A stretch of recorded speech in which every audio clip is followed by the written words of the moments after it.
I'm Ben Baker along with Rex Merritt. Today we're going to go over some common questions that racers call us for tech help and also doing some troubleshooting while we have a little downtime here and try to help people get cars ready for the season and also get ready to, with a lot of testing going on right now, get ready to go do some testing. So, Rex, what's some of the questions that, or what's a question that you have that you get common, and we'll see if we can answer that. Probably one of the main questions I get is about pull bars. Should you run a spring or should you run a biscuit? And how would you set your preload on it, Ben? So pull bars, there's a lot of differences between them, as we've all seen between spring, bushing, combination of spring and bushing, linear spring or progressive spring. So there's a lot of different things that goes into that consideration. Um, the the thing you got to look at is what tire are you on, what style of racetrack are you running, uh, open motor versus crate motor, and a little bit of driving style. Full bars is a big driver dependent piece of equipment that we have to deal with. So one driver may like spring, one driver may like biscuits. Generally, though, on a hard tire such as an IMCA tire or a USMTS, USRA style tire, those tires have less grip than say what we use in UMP or what we use in Wasota or some of the East Coast style modified. So the harder tire, like the IMCA tire, they like that biscuit style bar. They need to spike the tire to get the initial traction and to really get moving. Any kind of delay in action just wastes time for them. Now the open style cars, the open style tires, such as UMP or some of the East Coast cars, um, those cars typically like a spring bar. If you spike the tire too quick with those cars, they just get too tight. You can't turn the car. So, it depends on, really the biggest factor is the tire. Not saying that you can't run a spring bar in IMCA or USMTS, because some guys do.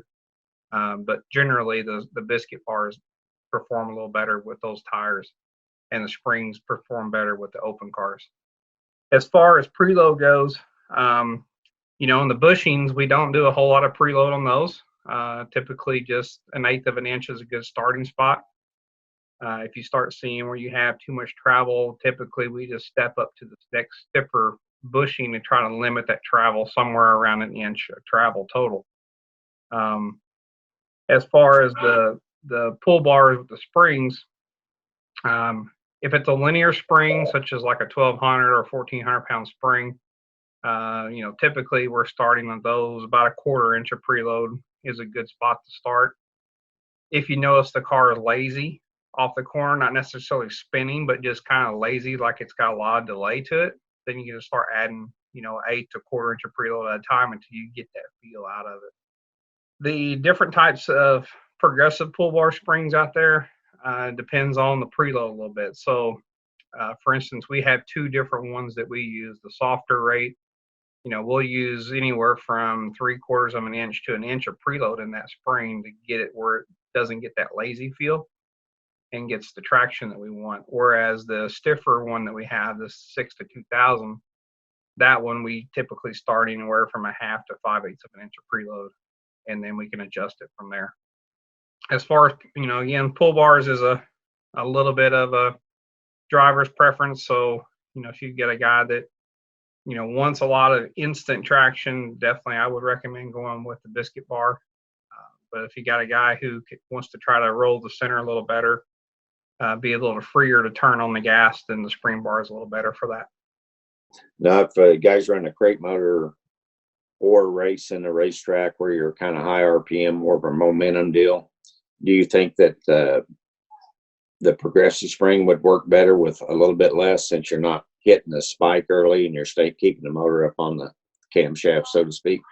Yeah, as far as open motor versus crate motor and big racetrack, if you're finding that you're in the gas all the time and you don't really have that period where you're unloading the car and having to reload the car, the spring bar works good or the biscuit bar works good, in my opinion. It just goes back to a little bit of a driver's preference.